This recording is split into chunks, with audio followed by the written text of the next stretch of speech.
Je peux vous parler quelques mots sur la théorie générale d'Abraham. Ah oui. Ah oui, C'est ce petit livre-là de Bernard Lemaigre, D'accord. qui est un membre de la Société psychanalytique de Paris. Et c'est un des livres qui m'est tombé sur la main, qui est relativement bien, c'est assez scolaire, et il est mieux lorsqu'il reste scolaire, parce que lorsqu'il interprète, là, ça devient un peu pénible. Mais tant qu'il explique la théorie, ça va. Et là, il parle de quelques points de la biographie, de l'œuvre en général, des stades du développement libidinal, de la question de la formation du caractère, parce qu'Abraham parlait beaucoup du caractère et de comment on peut avoir des caractères différents, de la question de la sexualité féminine, de la polémique avec Karen Horney, qui a été importante, et finalement de la controverse avec Ferenczi et Rank, qui aussi a été assez importante. Donc, dans cette biographie, il est né en 1877 et né en 1925, donc une vie brève, n'est-ce pas? Il n'est pas arrivé à 60 ans, après ça, 50 ans. C'était un fou de linguistique, d'étymologie. D'ailleurs, il a fait un exposé dans le congrès de La Haye en 1920 en latin. Il est arrivé et il a fait son exposé en latin pour un public de psychanalystes perplexes. C'est un peu original. C'était un original, n'est-ce pas? Et il disait à Freud tout le temps que la psychanalyse avait quand même un mode de pensée talmudique. Talmudique. Alors, je ne sais pas, justement, je ne sais pas, il faut... Parce que c'est l'interprétation, dans le Talmud, il y a beaucoup d'interprétations, je crois. Mais c'est un type d'interprétation qu'il faudrait qu'on fasse une recherche. C'est-à-dire, je pense, hier, on a lu un Italien, donc de sa fille, dans notre cours d'italien, j'ai repéré cette méthode aussi chez Freud. C'est-à-dire que quand il est en train de défendre une théorie, il la développe. Ensuite, il dit oui, mais vous penserez que. Donc, il crée comme ça une dialectique. Il crée un autre personnage qui va contre sa théorie, qui est une méthode aussi jésuitique. Ou chez Hegel, thèse, antithèse. Mais je pense qu'il y a... Non, mais c'est pas tout à fait ça. Mais c'est-à-dire que... c'est un contradicteur, puis il entre en conversation avec ce contradicteur. C'est un expédient rhétorique aussi. Si, c'est... Mais après, on ne sait pas, enfin, on ne sait jamais où ils vont. C'est pour ça que des fois, on dit que les psychanalystes sont des sophistes, et ils se fâchent, mais ils ne devraient pas se fâcher parce qu'ils sont des sophistes. Parce que c'est l'art de la rhétorique. Mais je pense qu'il y a quelque chose aussi dans ce mode de pensée qui est lié à la linguistique et à l'étymologie. Et à la pensée. Mais je ne suis pas sûr. Je vais faire des recherches. Et à la pensée, parce que quand on voit quelqu'un qui prie dans le Talmud, il se parle à soi-même, donc tout le temps, comme ça, vous avez vu. Donc, et je pense aussi que c'est l'importance du verbe, surtout. Il y a quelques différences entre Freud et Abraham. Une des différences, c'est Melanie Klein, n'est-ce pas? Abraham a protégé Melanie Klein. C'était son analyste. Il a été l'analyste de Melanie Klein. C'est et il a marqué profondément la pensée de Melanie Klein. Melanie Klein, Abraham est très kleinien, si on peut dire comme ça. C'est ce que d'ailleurs on voit dans le texte, on le sent. On le sent tout le temps, n'est-ce pas? Une autre, c'est la controverse avec Rank et Ferenczi. Je vais arriver sur ça, c'est des questions de technique, mais il faut dire que Freud s'est rangé un peu du côté de... Freud a toujours été très ambivalent sur ça, mais il était plutôt du côté de Rank et Ferenczi, tandis que lui et Jones, ils ont attaqué Rank et Ferenczi. Il y a eu la question du film de Pabst. Un Pabst, comment il s'appelle sont le prénom de Pabst, donc un cinéaste allemand des années 20 qui a proposé de mener la psychanalyse à l'écran. Et Freud était contre cette idée de mener la psychanalyse à l'écran. Et c'est Abraham qui a été un peu le metteur en scène. Pas le metteur en scène, mais c'est lui qui a donné un peu la direction psychanalytique de ce film. C'est un film qu'on voit d'ailleurs sur YouTube. Je l'ai eu entre les mains. Mais il y a deux films. Il y a ce film-là qui est assez long, puis il y a un autre film que Ferenczi joue. Oui, il y a un de Ferenczi. Il y a un film de Ferenczi. Je ne sais pas si c'est celui-là qui s'appelle Le mystère de l'âme. Voilà, non, celui-là de base s'appelle Le mystère de l'âme. Mais c'est assez long, il dure plus d'une heure. Ensuite, et donc c'est deux films muets. Il y a celui-là, mais il y a un autre que je me souviens, c'est passé dans la cinémathèque dans un congrès en 1986 de psychiatrie, donc François était présent à la cinémathèque. C'est un film assez court où Ferenczi, c'est à peu près la même chose avec la coupure d'un coup de quelqu'un qui se rase avec le couteau de rasoir, etc. Et Ferenczi joue le psychanalyste, et puis on voit, donc il est assez bon acteur, avec une épée, et puis après il fait des gestes, etc. C'est un film assez court qui dure donc une vingtaine de minutes, mais celui-là je ne le retrouve plus, et je ne le retrouve pas non plus. Ouais.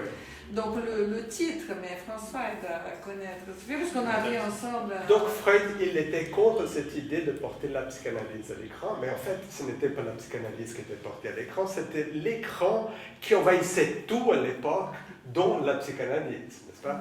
Et une autre différence importante avec Freud, c'est la question de l'analyse profane.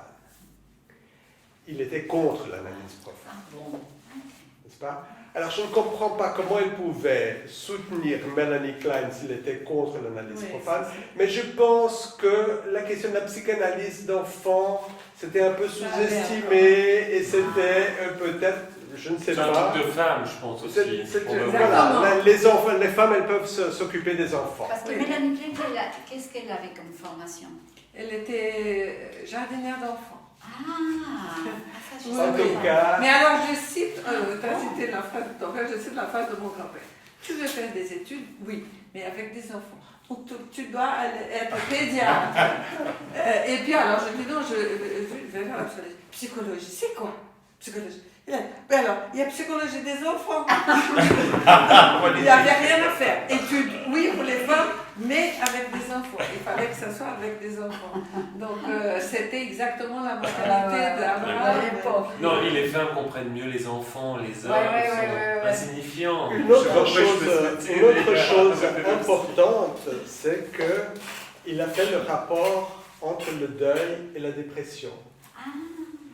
Donc, c'est lui qui a donné l'idée à Freud de deuil et mélancolie. Ouais. Et il a dit une chose très intéressante. Il a dit que le deuil était pour la dépression de la même forme que la peur pour l'angoisse. Ah oui, c'est intéressant. C'est très intéressant parce que ça veut dire que le deuil et la peur sont du côté du réel. N'est-ce pas? Il y a quelque chose de réel là.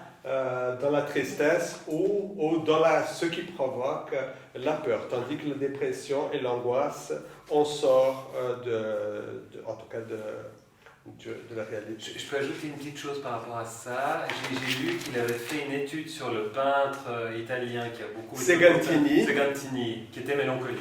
Tessinois. Non. Grison. Exactement. Mais il est italien et puis il a vécu au Grison. Exact. Ah, il était italien. Si je ne me trompe pas. Ouais.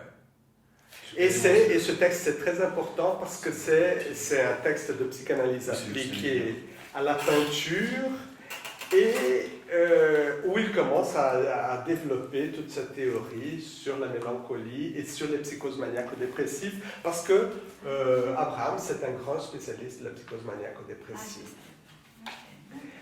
Donc, il fait... C'est intéressant parce que là, on peut bien aussi, sur ce texte aussi, donc, comment dire, se questionner aussi sur la mégalomanie, oui. sur...